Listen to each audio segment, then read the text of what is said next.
trace of pleasure. Why can't you just love me? I can give you more than what Maita can.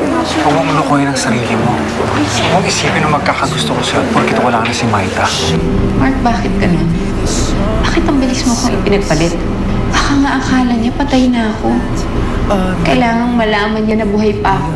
Kailangan ako makita ni Mark. Gisingin niyo siya kung kinakailangan kalampagin ninyo ang bahay. Ako si Maita, ako ang girlfriend niya. Girlfriend yan, Sir Mark. Eh, ang pangit mo eh. Kailangang malaman ni Mark na nandito pa ako. Pero matanggap ba niya ako kung ganito na ang itsura ko? Sabi niya, hindi niya ako pwedeng mahalin kahit kailan. Kung ayaw na sa'yo ni Mark, kaya mo na siya.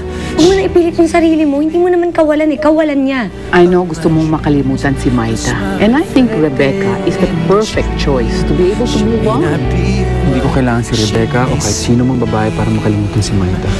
Taga Quezon City si Mark. Sigurado maaligid siya doon. Tiyak na matatagalan tayo. Wala akong pakialam. Hindi siya pwedeng mapunta kay Mark dahil akin si Maita.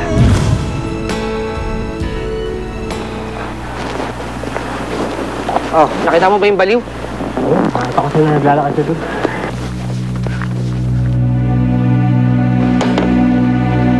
Oh, di ba sa'yo babaeng baliw? Robin, may babaeng baliw dyan nakapasok. Susundan na namin, tara.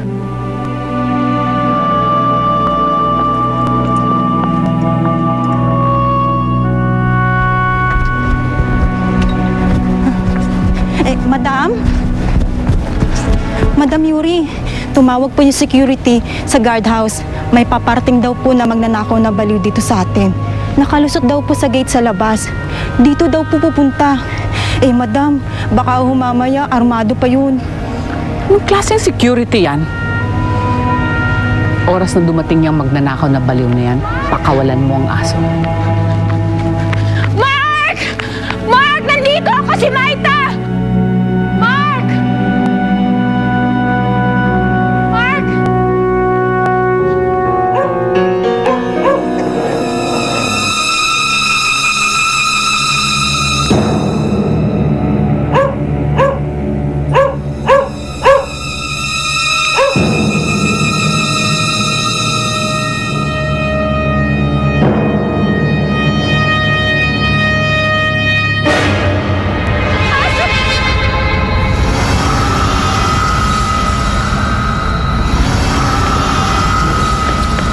Ayun, tara! Tulungan niyo ako! May aso! May aso! Tulungan niyo ako! Tulungan niyo ako! May aso!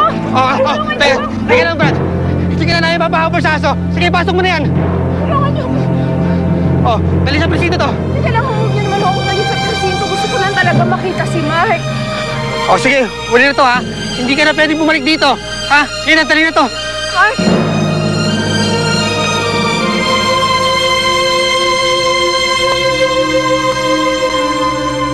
Nalulungkot talaga ka para kay Rebecca? Paano ko pa sasabihin sa kanya na wala naman akong napala sa pagpunta ko kay Mark? Si Rebecca walang napala. Pero ikaw, meron. Nagkita na naman kayo ni Mark, which means kumapo na naman siya sa paningin mo. Tahimik ka nga dyan, Steph.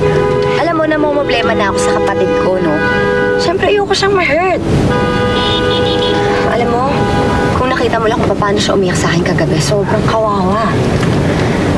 Hindi ba delikado na yung obsession ni Rebecca kay Mark? I mean, ilan beses na siyang nireject, yet asa pa rin siya ng asa.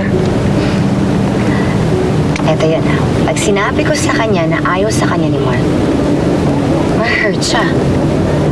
Kapag hindi ko naman sinabi sa kanya, maaasahin ko siya. Steph, anong gagawin ko? Alam mo, ikaw lang makakasagot niyan. Ganda mo kausap.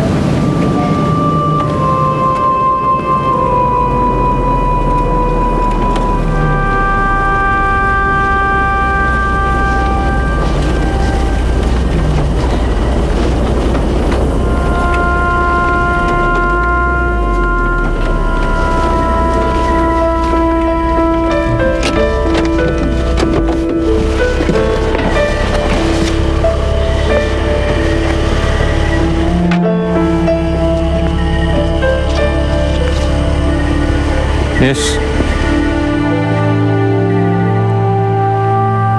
Miss?